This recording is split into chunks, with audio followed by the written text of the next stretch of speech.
Okay, I get this question often enough now that I think I'll do a separate video on it. I'm not sure if I've done one before. But anyway, I think the holidays are getting near and people are making Flintknapped items for gifts. So they want to know how I sign them, what pens do I use, and everything else. Okay, so I am going to try to zoom in here, and I got to sign these anyway.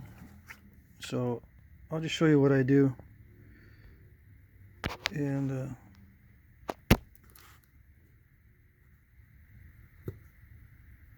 hopefully everything will go okay. I haven't tested these pens out beforehand. You know, usually before I start this process, I'll take these out and test them, make sure they're actually working. Okay. I got a choice between white and black, right? Now for white, I use this Jelly Roll pen. Now there's different pen sizes. The smaller the number, the smaller the tip. Same with the black pens. I use micron. There's a number 01. They get even smaller than that. This one's 003. This one's 005. Okay, the smaller the number, the smaller the tip. So 003 is the smallest. I'm not sure if it goes smaller than that at the store. You can get all of these at Hobby Lobby for sure, or you can look online. All right, you can get through Amazon easily. Now I'm going to sign this gray one with white, although black does show up on it. Just to give you an idea, I'm going to sign two of these, I think, with white and two of them with black. They're all kind of dark, so I just want to show you how it looks. Everybody knows what it looks like on the light color, but I'll do that too if I have time. If I don't get interrupted. I've had 4 interruptions so far today. I'm trying to do this little video. Okay, so 05 is the one that I use. I bought the 08 by mistake one day. I think they sell them separately in packs. Separately or in packs. I think you can get 3 different sizes in a pack or something sometimes. I don't know. Anyway, I'm tested out on a little piece of paper. Of course, you can't see it because it's white, but it seems to be working. I'm just going to sign it with Jack Crafty.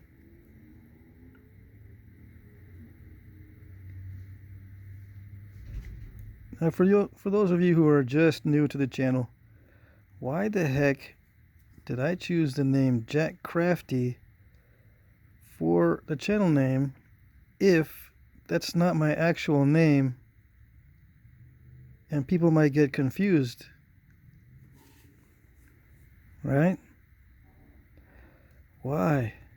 Well, if you follow my channel, or if you are curious enough to look to see when my channel started, it started in 2007. Back when they told you not to use your real name when coming up with a channel name.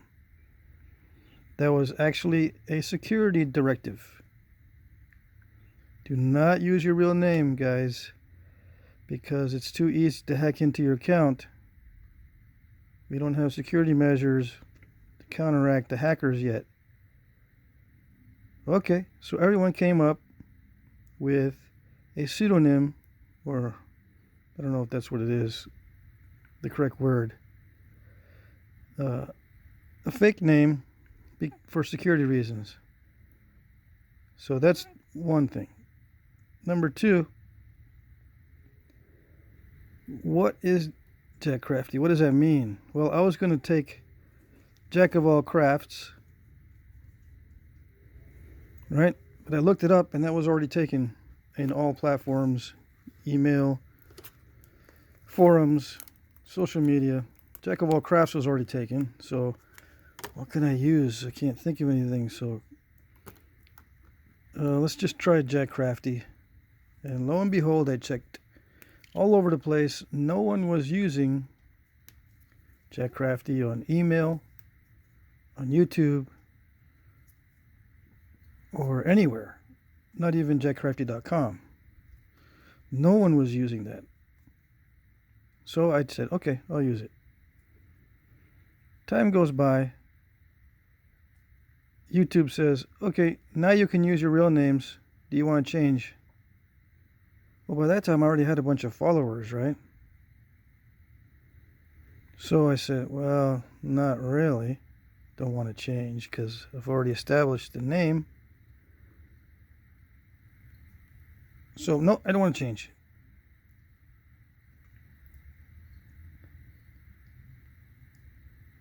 Now, it used to be called Allergic Hobbit. Okay, the channel used to be called Allergic Hobbit in the beginning. The same story with Allergic Hobbit. What is that? Where does that come from and why did I do it? I did it because they said, guys, don't use your real name. Now, when I'm describing Jack Crafty,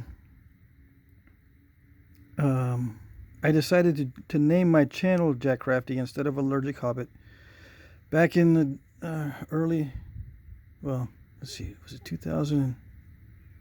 In the late 2000s, right? I don't know, maybe 2009 or something.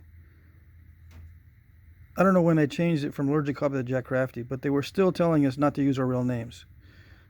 So it started out as Allergic Hobbit because I didn't use my real name, and I'm a Tolkien fan, right?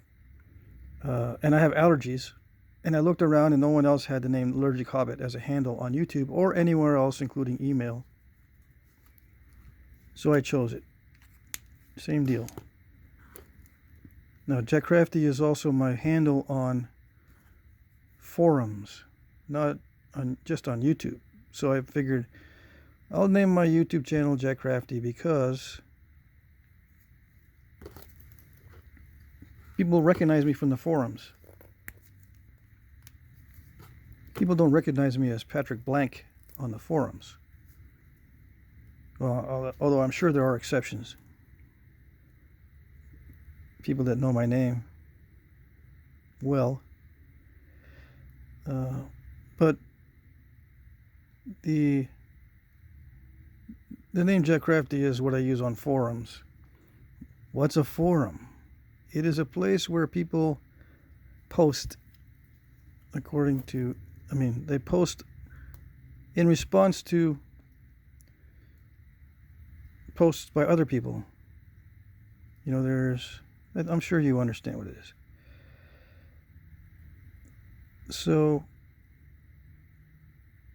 that's the history of the channel name and those handles. Now, I do have a channel with my name, Patrick Blank, and I do sign with my initials PAB, which is Patrick Allen Blank, right?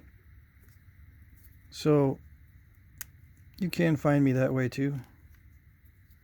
And I think I have links to my channels from each of my other channels, so you can find me that way. Look around. Okay. Patrick Blank is not an uncommon name, actually. It's rare, but it's not that rare. There are several other Patrick Blanks out there, so don't get confused. Okay, so you can tell the difference between the pen weights. This one is made with 0.1, and this one was whatever it was, 0.03. And let's get our little ruler out here. Let's see.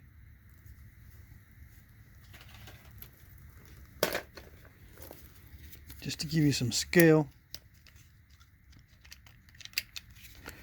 Darn it. I know I can do this with one hand. I know I can.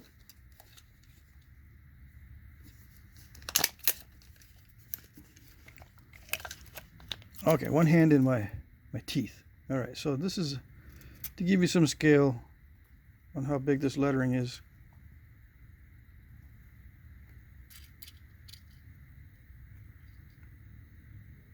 Not that big, right? And pretty tiny by most accounts.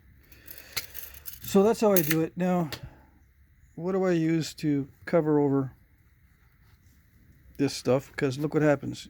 One little wipe with the fingers. Ta-da! It's gone. What do I do?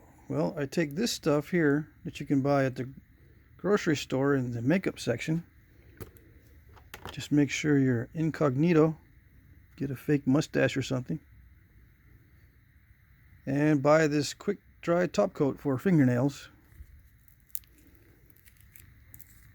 And lo and behold, once you put a coat of this over the top, it prevents your ink from rubbing off. Just one simple coat over the top. Works on everything.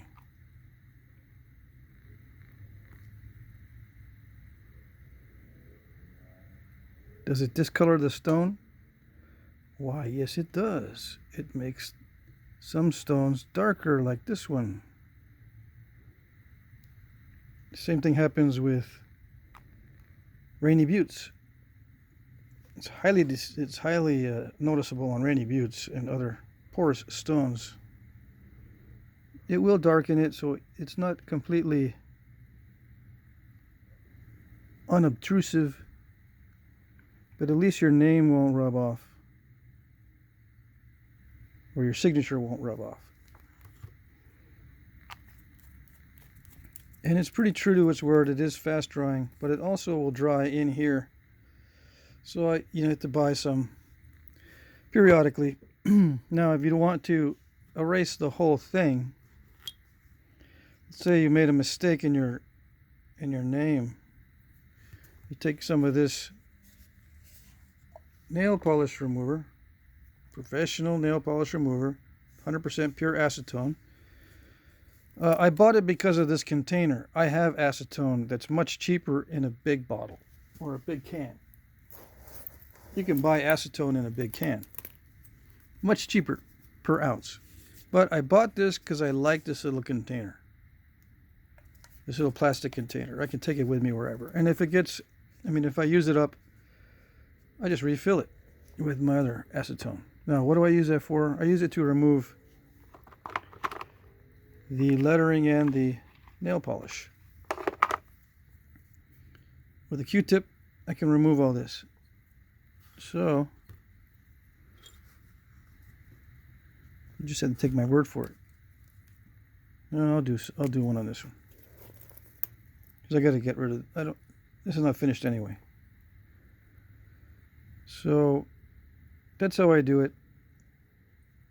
I don't really sign it in cursive because I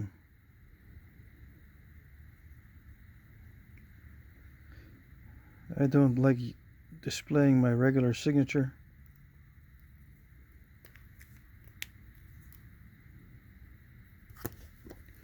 So I don't sign my regular signature on my points. I just put this on there.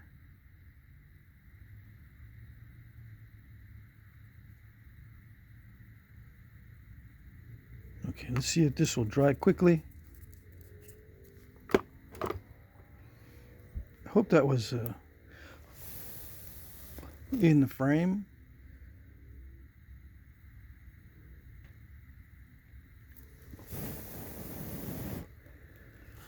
Let's see.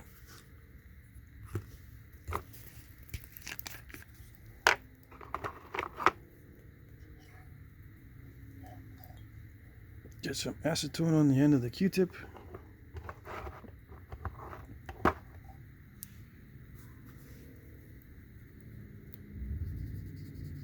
Rub really good.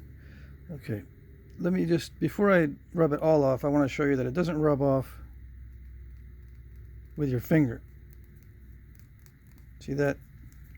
And I am rubbing with my finger. It doesn't rub off once you have the top coat.